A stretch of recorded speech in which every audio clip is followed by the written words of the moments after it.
Boa noite, meus queridos irmãos de todo mundo e de todo o Brasil. Me chamo Fábio do canal Caminhando em Verdade e hoje é o vídeo parte 3, Igreja Doméstica ou Igreja Denominacional, Templos, Eclesia ou Eclesiástica, né?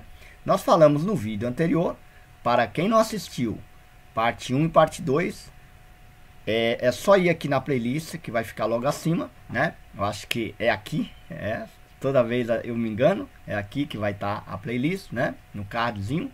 Então vocês cliquem aí e assista a parte 1, parte 2 para dar continuidade nesse vídeo, né?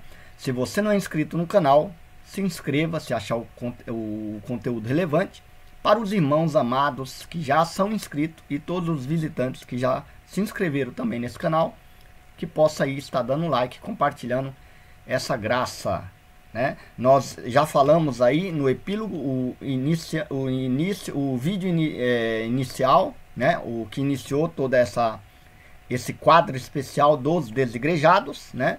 Eu tô tratando tudo ali naquele vídeo para que vocês possam estar por dentro do que nós estamos falando aqui. Por quê? Porque quando eu começar a leitura aqui da apostila, você pode ficar meio perdido, porque vai começar de uma parte que você não está acompanhando. Então eu sugiro, né, que pare esse vídeo, volte lá no vídeo 1 e vídeo 2 e então sim, continue assistindo esse vídeo. Amém?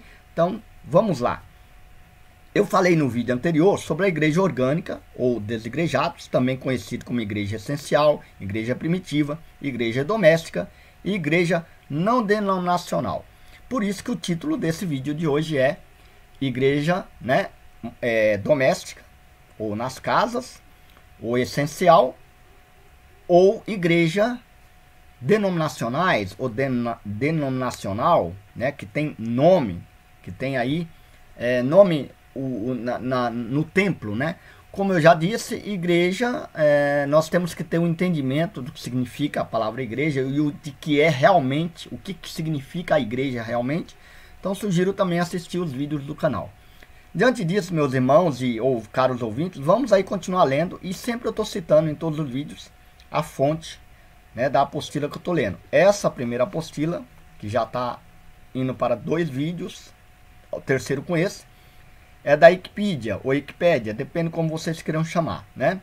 Então, no último vídeo, eu tratei um pouco, né, do fato de como eles escreveram sem ter o real entendimento, né, do que significa a palavra desigrejado.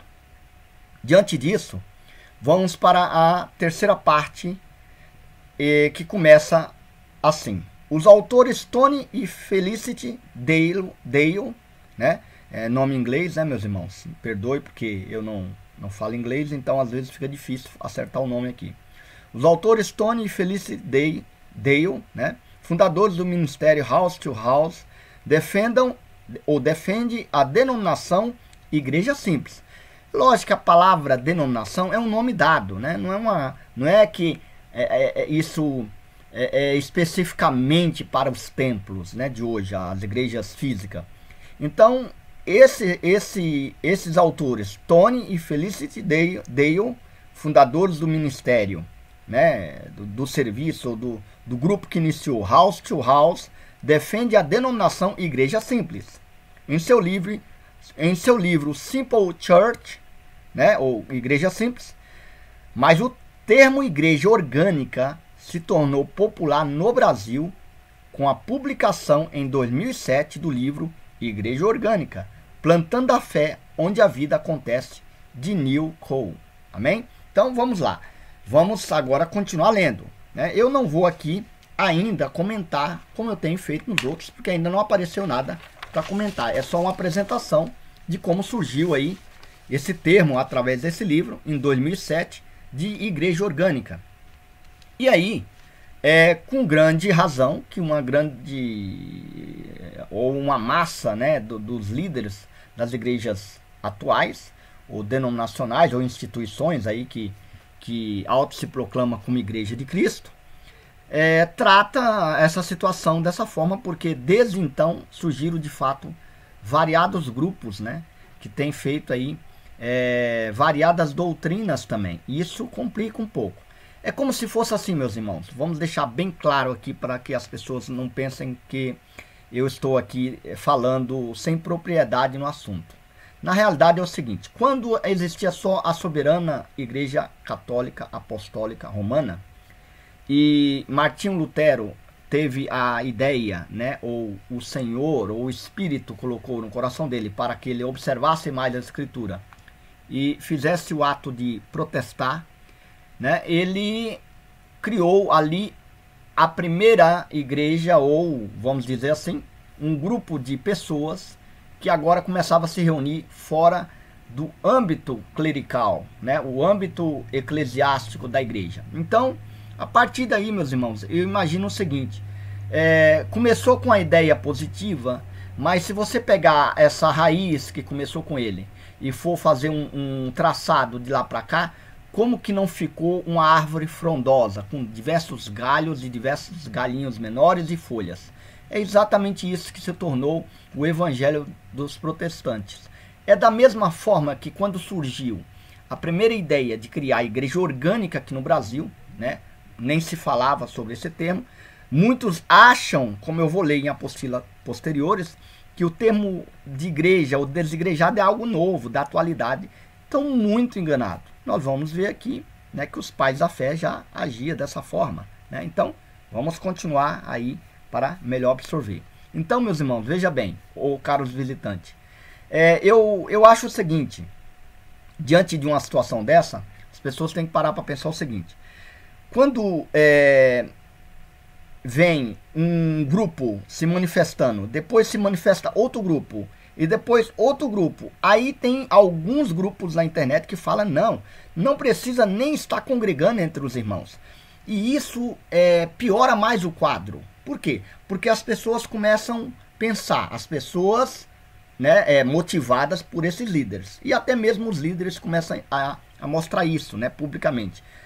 Essas pessoas aí, elas não querem Cristo, não querem congregar, elas não querem ter a experiência de se reunir, né? Como eu disse nos vídeos anteriores.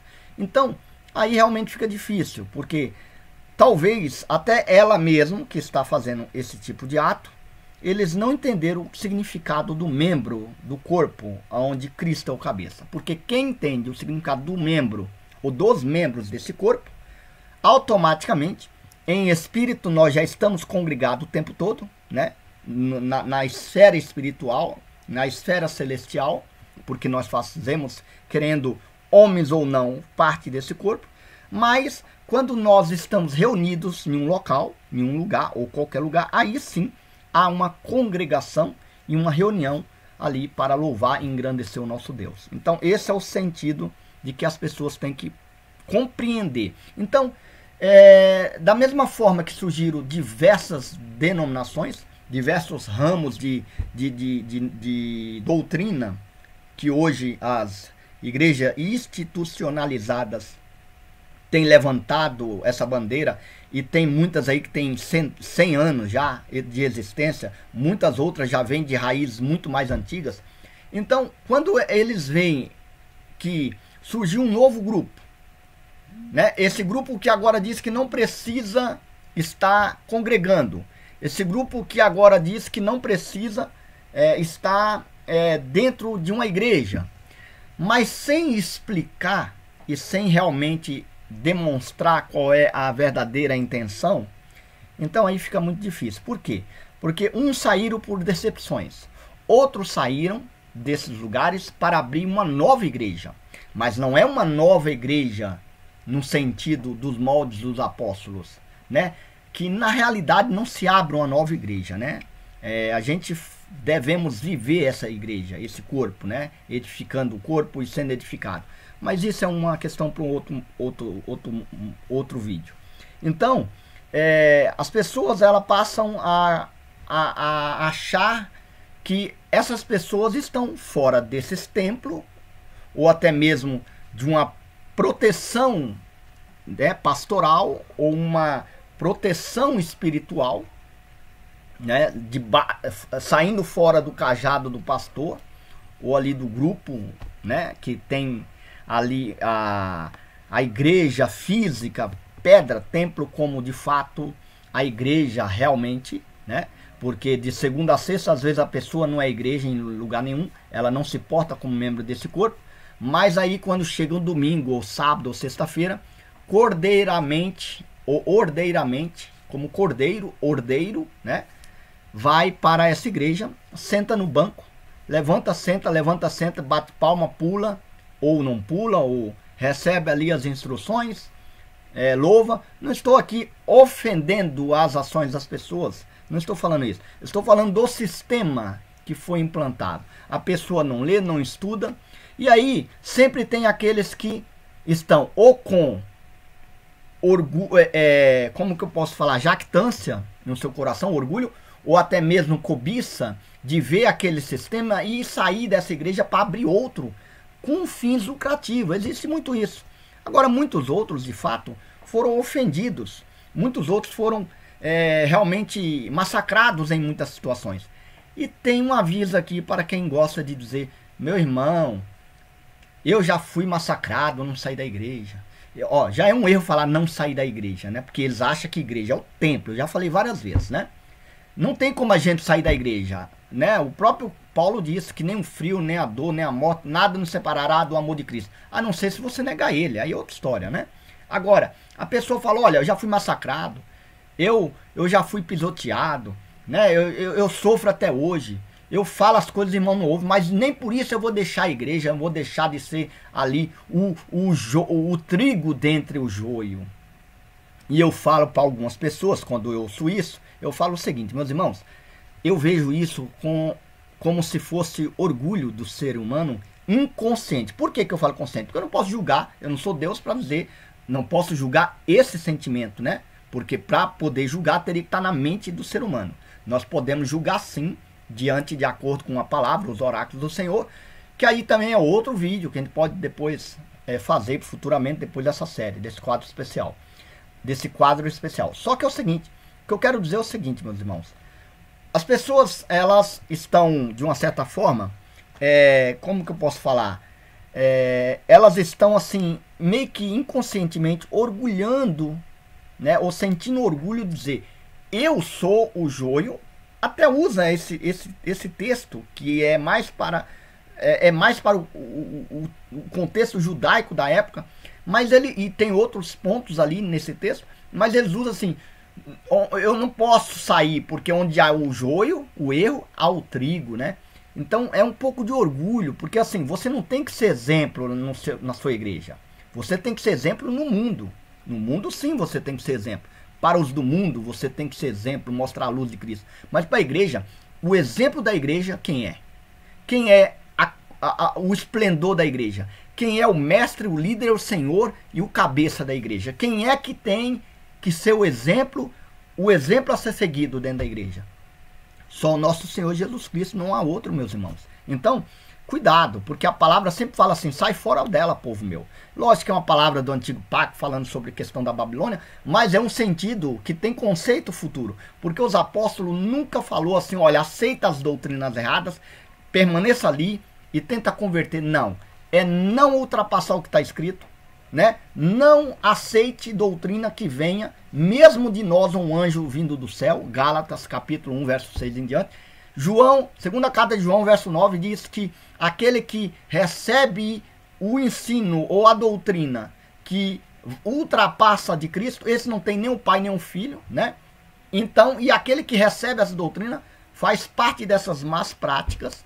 Então, não tem esse negócio, né? Isso é uma invenção das pessoas que inconscientemente se orgulham em achar que eles são bons demais. Então, por eu ser bom, e às vezes eu sou elogiado nesse lugar, eu sou o carinha que sabe, ou a irmãzinha do pé de fogo, ou a irmãzinha do joelho grosso que eu oro muito, ou o irmãozinho intercessor, ou o irmãozinho que todo mundo tá ali bajulando alguma coisa, seja o que for, inconscientemente você acaba cometendo um orgulho em ficar num lugar que o problema não é nem os irmãos, entendeu? Se na congregação, nessas denominações, o problema fosse os irmãozinhos, ainda ia. Mas o problema vem sempre de cima, meus irmãos e visitantes. O problema vem sempre dos líderes. Os líderes sempre estão fazendo algo e passando pano e fazendo os erros. Quando a gente vai falar, olha, isso está errado, é um caminhão de reuniões para tratar aquilo. Quando ele vai falar, olha, isso aqui também está errado,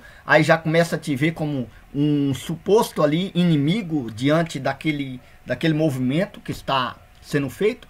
Quando a gente, até mesmo com as escrituras, aí pronto, aí você é um perturbador da paz. Aí logo você sai, aí se você começa a pregar as escrituras, você é ou um homem agora, ou um de uma seita, né? Agora você não faz parte mais da igreja comum, agora você faz parte de uma seita, ou o novo termo, você é um desigrejado. Então, é um termo muito complexo, né? Para as pessoas entenderem assim de uma hora para outra. Só quem realmente vem aí há muito tempo nesses lugares e depois começa a realmente estudar a Escritura Sagrada. Concordo que tem muitos irmãos que saem e que têm diversas atitudes. Umas para de buscar Deus, outras não continua, né? Vamos dizer assim, o dom que Deus deu na vida delas. Outra abre as igrejas para concorrer. Outra abre outro tipo de igreja e troca o nome. Então existem diversas coisas. Tem uns que estão só reunindo no sentido de achar assim, olha, eu estou fazendo um vídeo na internet, né? Então nós estamos reunindo pela internet, só que é eu sozinho. Não tem esse negócio de reunir aquele grupo. Não tem isso. Isso também está errado. Nós, há mais de 8 anos, nos reunimos em casa, né? Ou em outras casas. 4 ou 5 famílias, 3 famílias. Umas vezes sai, outros voltam. Às vezes a pessoa sai e volta. E é uma luta sempre. E o interessante que agora, vocês me vendo nesse canal, vocês não imaginam que tem no mínimo, no máximo uns 3 ou 4 meses esse canal que foi feito. Por qual motivo, meus irmãos? Sabe por qual motivo que esse canal tem apenas 4 meses que eu fiz? Porque foi assim que Deus colocou na minha vida, ou no meu pensamento, né? Para estar concluindo, né, esse trabalho de levar os ensinamentos que nós já vivemos, de uma certa forma, na prática, há 8 anos, como igreja, e também agora apresentar esses ensinamentos ao mundo. Então, esse canal aqui não corresponde ao nome de uma igreja. Esse canal aqui, alguém pode falar, mas o seu canal não tem denominação, não tem nome? Tem nome porque é um canal, porque a plataforma, sim, de uma certa forma, exige, ou até mesmo, ninguém conseguiria procurar o nome, né, para ouvir esses ensinamentos. Mas vê se aqui eu fico exaltando todo o tempo o nome do canal. Vê se, a não ser que é para levar o like ou a compartilhar, mas não a doutrina do canal, não as ordens ou os ensinamentos do canal, e sim do nosso Senhor Jesus Cristo. Então, por isso, meus irmãos, esse é o grande ponto que eu quero aqui falar. Então, mais de 8 anos, nós congregamos já em casas, tá? De uma certa forma, tendo o Senhor como Senhor de nossas vidas. E depois eu vou falar muito mais isso nas considerações finais. Vamos deixar mais para frente aí, porque virão muitos vídeos para estar aí explicando todo esse tema tão complexo que é os desigrejados. Então, o que acontece? Agora nós vamos parar um pouco dessa explicação e voltar à apostila, porque o interesse aqui é de fato ler o que eles escreveram, né, na Wikipédia, entre outros pontos, para estar aí analisando qual é a visão deles no geral e qual é a nossa visão, e que eu creio que é a visão de muitos também. Agora, como eu disse anteriormente aqui nesse vídeo, existe diversas pessoas aí dizendo que está vivendo a graça, pregando muita bobeira, isso eu concordo. Talvez no começo, ou em alguns vídeos desse canal, tem coisas aqui que são questionáveis, ou muitas coisas são questionáveis, tudo bem. Mas nós estamos abertos, nós não estamos solidificados no sentido de que se vier um ensinamento correto, concreto, de acordo com a Escritura, nós vamos baixar a cabeça e de fato a aceitar. Por exemplo, teve um irmão no canal, né, que pela primeira vez eu achei um irmão com muita sabedoria referente à questão da palavra do estudo batismo. Então ali ele trouxe fortes argumentos, coisa que há muito tempo eu vejo e procuro dezenas e dezenas de vídeos do canal de batismo, e eu vejo sempre mais do mesmo. E eu tenho perguntas particulares referente a isso, questões particulares, e essa pessoa entrou lá no canal aqui, né? Esse canal Caminhando Verdade, e levou lá pelo menos umas 40 mensagens, eu conversando e ele conversando, e de fato foi muito produtivo. Então nós somos abertos para esse tipo de coisa também. Então, meu irmão, vamos continuar aqui para não ficar muito longo e também eu poder adiantar bastante a apostila, porque tem muito material para ser apresentado referente a isso. Então vamos lá, lendo a apostila novamente, né? Atente-se à experiência cristã comunitária. Isso, continuando o texto que eu comecei lendo aí no começo do vídeo. Atente-se ou atentos, eles estão atentos, assim, à experiência cristã comunitária feita fora dos espaços considerados sagrados pela maioria das religiões, com tendências anticlericais, que valoriza a rede de solidariedade formada pela comunidade religiosa. O termo corresponde a um grupo de cerca de 8 ou a 20 cristãos, que se reúne regularmente ou espontaneamente em residências ou em locais pouco usuais para reuniões eclesiais, tais como bares, café, locais públicos. Esses agrupamentos possuem traços distintos. De fato, eu concordo que existe de fato mesmo grupos distintos, e no Brasil está assim, e é por isso que infelizmente muitos líderes grandes de igrejas famosas estão preocupados com essa situação. Alguém pode falar assim, mas Fábio, essa onda aí da preocupação estava um tempo atrás aí do desigrejado. Meus irmãos, sempre terá preocupações. Isso já foi preocupações nas eras passadas, vamos falar assim, nos séculos passados. Isso também foi preocupação quando lançou aqui no Brasil, a partir de 2007, como eu li que eu falei sobre o livro aqui, né? E também será hoje, amanhã e depois. Esse é o grande ponto, é uma grande concorrência. E não é à toa que o apóstolo Paulo deixou bem claro em dizer assim, olha, não sou de Paulo, não sou de Pedro, não sou de Apolo. Por acaso esses aí é que foram crucificados? Como eu já falei em outros vídeos aqui, vamos trocar a palavra. Não sou da igreja A, não sou da igreja B nem da C. Por acaso foi essas denominações que foram crucificados na cruz? Com certeza não. Quem foi crucificado na cruz foi o nosso Senhor e Salvador Jesus Cristo, o único Filho de Deus, o Filho do Altíssimo, né? Esse sim foi de fato crucificado na cruz por nós e nós pertencemos a Ele. Esse é o sentido. Então vamos continuar aqui analisando esse pequeno texto e alguns erros que já cometeram aqui. Primeiro, ele diz o seguinte: essa experiência comunitária feita fora dos espaços considerados sagrados pela maioria das religiões, com tendências anticlericais. Olha lá, então está dizendo que esses grupos fazem as suas reuniões comunitárias, né, fora dos ambientes sagrados. Já é o primeiro erro. Por que é o primeiro erro, irmão Fábio? É muito simples. O Senhor no Velho Testamento, o Senhor nosso Deus no Velho Testamento diz assim, olha, eu, o Senhor, sou santo, né? E Pedro fala a mesma coisa na Nova Aliança. Sede santo em todo o vosso procedimento, porque o Senhor é santo. Olha o que Pedro fala. Então, veja bem, não é o objeto que é santificado, não é o altar que é santificado, não é o pastor que é santificado, não é o ambiente clerical ou espaço que é sagrado, meus irmãos. É onde a planta dos pés desse corpo que é a igreja, pessoas, está reunidos, ali é um lugar santo na presença de Deus, que significa separado.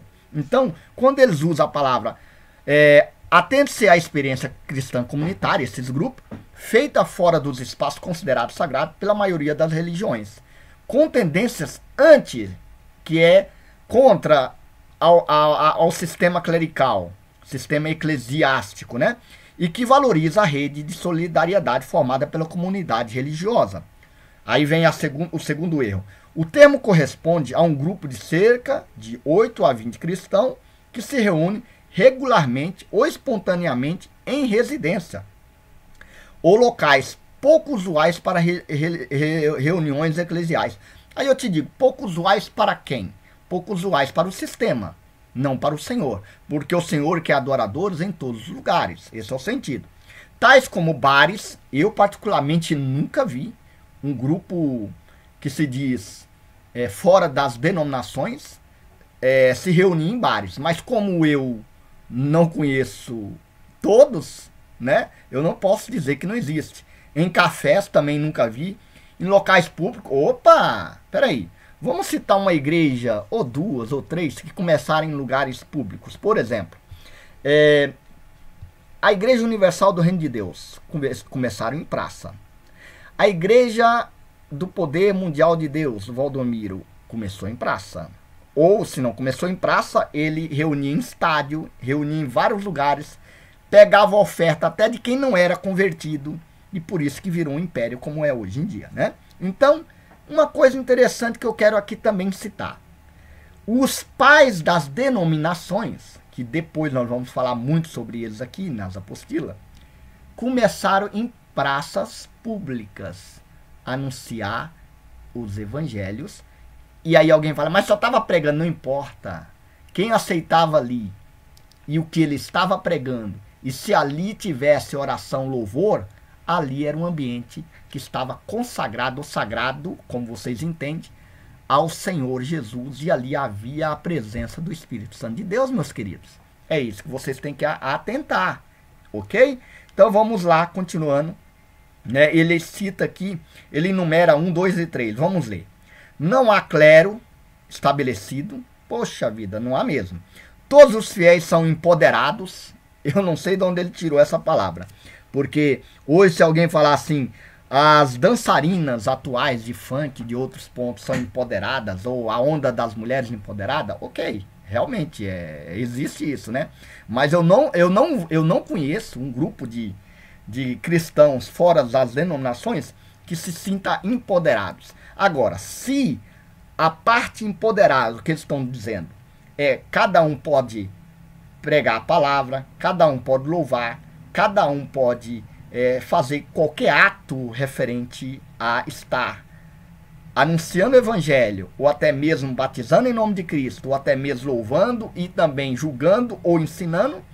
Então, ok, é isso mesmo, meus irmãos.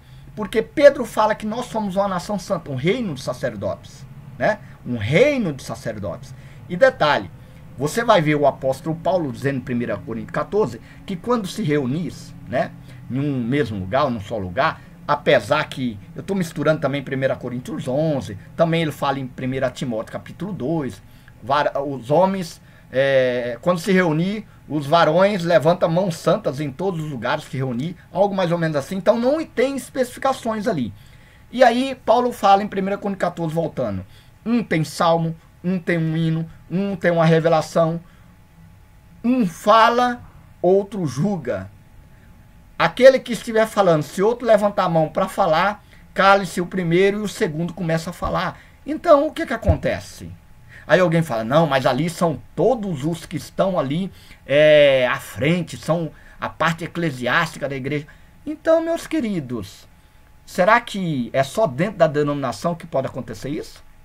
Porque o que vocês ainda não entenderam é que vocês acham que dentre nós não existe naturalmente dado por Deus os dons. Né? De repente, pode ter dom de um irmão de ensino, pode ter dom de um irmão de pastorear, que é cuidar do próximo. E cuidar não é no sentido também de você achar que você é responsável por essas vidas ovelhas, porque as ovelhas não nos pertencem, irmãos. As ovelhas pertencem ao nosso Senhor Jesus Cristo. Entenda de uma vez por todas isso. Então, esse é mais um erro também que eu vejo, quando eles colocam dessa forma aqui. Então ele diz assim, né? Até porque não há mestre entre nós, não é isso que Jesus falou? Olha, entre vós não pode haver mestre, né? Não pode ter um maior ou menor. Isso dentro dos apóstolos Jesus ensinou isso, né? Então vamos lá. Aí, número 1. não há clero estabelecido, todos os fiéis são empoderados, isto é, capaz de participar ativamente no grupo e nas esferas de liderança. Ué, óbvio que pode, né? Vocês pegam um novo convertido com um certificado de teologia, joga ele para obreiro, de obreiro já é ministrador, daqui a pouco já está virando pastor, daqui a pouco não sei quem bota ele já como um bispo, daqui a pouco é apóstolo, daqui a pouco tem um nome maior do que apóstolo, não sei qual é o nome, mas deve ter, já deve ter lançado por aí, né? Então, esse é o grande ponto. Aí vem assim, ponto 2, durante os seus encontros, não há condução litúrgica refinada ou profissionalizada. Ué, como assim? O que é profissionalizada quando o apóstolo Pedro chegou diante do Sinédrio, né? E homens totalmente iletrados, pescadores, né? Homens sem cultura para aquele povo judeu. Será que vocês não estão parecendo esse povo judeu? Eu acho que sim, hein? E aí, o apóstolo Pedro falou o quê? Importa que nós obedecemos a homens ou a Deus? E ele não deixou de falar, porque quem falava por ele, meus irmãos, e caros ouvintes, e aí falsos pastores que acham que sabe de tudo, é o Espírito Santo que usava a boca deles naquele tempo, né? E colocava palavras na boca de sabedoria, né? Então esse é o sentido. Então quando eu vejo, eu dou risada aqui, não é debochando no sentido, é que é engraçado, irmão, quando eles falam onde não há uma condução litúrgica refinada ou profissionalizada, né? Lembra dos pescadores iletrados que Jesus escolheu. Igrejas orgânicas encoraja a que todos os fiéis participem ativamente, sem considerar ninguém como pertencente a uma classe privilegiada, né? Aí, parte 3, ele continua. Também são conduzidos por um sistema de liderança descentralizado. Quem é o sistema de liderança na vida da igreja? Será que precisa responder novamente que é Jesus Cristo? Mas tudo bem. Livre, criando um sistema de autonomia dos indivíduos para autogerirem os próprios grupos emancipados. É engraçado isso, né? Não é isso que Paulo pediu. Eu achava que era isso que Paulo pediu. Paulo pediu a Timóteo, olha, confiais esse evangelho a homens bons, saudáveis na mente, homens sinceros, que vai levar esse evangelho à frente. É apenas isso que eles fazem, né? Esse é o sentido. Estou falando dos sérios, não desses montes aí que confundem a mente das denominações falando besteira, né? Teve uns homens aí no passado aí que ia até nas mídias aí falar muita besteira referente a isso, né? Contra o templo, só que aí também ele se mostrava muito indisciplinado referente à doutrina real de Cristo. Mas o ponto que eu quero dizer para finalizar esse vídeo, meu irmão, é o seguinte: o apóstolo Paulo, ele ensinava como mestre, fazia outros mestres ensinar outros mestres. Aí alguém fala assim, mas aí precisa de uma condução profissionalizada, aí precisa de uma liderança, um sistema de liderança para poder ali dar ensino a esse povo. Meus irmãos, não precisa de crachá, nem de contrato ou aquele papel que você recebe que foi batizado, não precisa de nada disso. O que precisa é as escrituras sagradas sendo ensinada e um coração fiel e pronto para servir, a ser um verdadeiro adorador e um verdadeiro dispenseiro da multiforme graça de Deus. Esse é o sentido. Só basta isso para que a pessoa possa crescer dia a dia. E quando ele vai virar um presbítero? Talvez lá com seus 50, 60 anos, quando ele tiver dominado todos os ambientes da sua vida natural, onde há filhos casados com filhos bem estabelecidos no Senhor. Ele e a esposa dele já passou por diversas coisas da carne, da natureza carnal, no casamento já superou, para poder também ensinar outros. E outros ir treinando os outros, outros treinando outros. Será que isso é empoderar? Se for, amém. Que empodere aí os grupos desigrejados, como eu já disse no vídeo anterior, desigrejado não tem nada a ver com isso, amém? Então, se prepare para o vídeo 4, em breve. Um grande abraço a todos e fique na paz do nosso Senhor Jesus Cristo.